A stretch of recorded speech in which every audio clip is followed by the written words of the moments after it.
사랑하는 CTS 방송 가족 여러분, 평안하셨습니까? 너무 많이 힘드시죠? 좌절을 넘어서서 희망을 바라볼 수 있다는 것, 결코 쉬운 일이 아닌 것 같습니다.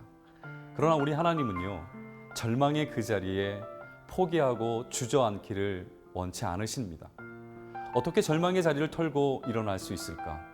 많은 사람들이 궁금해하고 있습니다. 어떤 고난 속에서도 하나님은 당신을 신뢰하는 자에게 은총과 자비를 베풀어 주시는 분이심을 믿음으로 확신하십시다. 내가 그 3분의 1을 불 가운데에 던져 은같이 연단하며 금같이 시험할 것이라. 그들이 내 이름을 부르리니 내가 들을 것이며 나는 말하기를 이는 내 백성이라 할 것이요 그들은 말하기를 여호와는 내 하나님이시라 하리라. 목회를 하면서 참 많은 만남을 가졌습니다. 그런데 제 마음속에 생각나는 또 하나의 사건이 있습니다. 벌써 15년이라는 시간이 흘러갔네요. 교회에 처음 등록하셔서 새가족 소개에 많이 망설이시는 성도님 부부가 계셨습니다.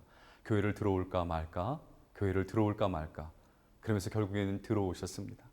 그래서 제가 상담하는 가운데 물어봤죠. 왜 그렇게 망설이셨냐고.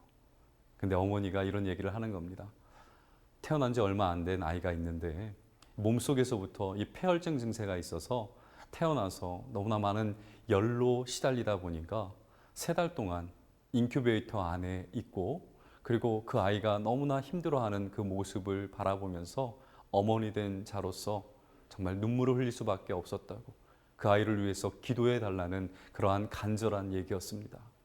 그 후에 중환자실에서의 몇 번의 만남이 있었고, 저 죽어가는 그 아이를 바라보며 하염없이 눈물을 흘리시며 기도하던 그 젊은 어머니가 생각이 납니다. 그 후에 결국 아이는 죽었습니다. 그 죽은 아이 앞에서 오열하며 가슴을 쓸어내리던 저를, 오히려 저를 더 위로해 주던 그 젊은 어머니.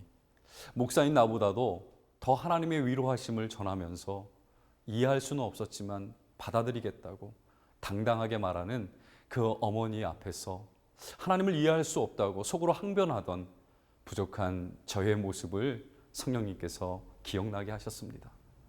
오늘 본문 말씀, 오늘 본문에서는 우리를 연단하며 금같이 시험할 것이라고 말씀하고 있습니다. 이 시험을 통해 하나님은 우리를 내 백성이라 하시며 우리 여호와는 내 하나님이시라고 고백하게 된다라고 하십니다. 앞으로의 삶 가운데서 그때처럼 여전히 또 회의하고 의문점을 갖고 믿음 없는 자처럼 해답을 구하고 항변할지도 모릅니다. 그럼에도 불구하고 하나님 아버지는 웃으십니다. 또한 기다려 주실 것이고 못난 우리를 안아주실 것을 믿기에 이해되지 못하는 상황, 그리고 내 마음대로 되어지지 않는 상황 속에서도 여전히 그분 아버지 되시는 하나님을 의지하며 살아갈 것입니다. 하나님은 믿을 만한 분이십니다. 하나님은 내 삶의 모든 것을 드리고 의지할 만한 분이십니다. 이 믿음이 우리에게 있음을 감사하는 여러분들과 저가 되기를 소망합니다.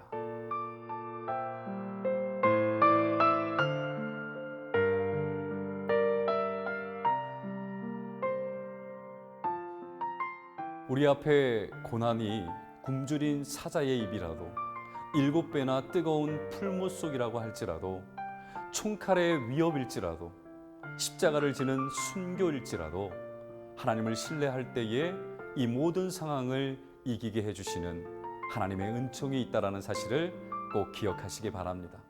우리는 이 사실을 믿습니다. 그러나 그럼에도 불구하고 하나님은 믿을 만한 분이시라는 것, 또한 그분은 당신의 섭리 가운데 모든 것을 이끌어 가신다는 것을 분명히 믿으셨으면 좋겠습니다. 시험을 통해 하나님은 우리를 내 백성이라고 하시며 우리 여호와는 내 하나님이시라고 고백하게 된다고 하십니다. 이 모든 상황을 이기게 해주시는 그 하나님의 은총이 있다는 사실을 오늘 하루도 정말 믿음 가운데 승리하시는 여러분들과 저가 되기를 소망합니다.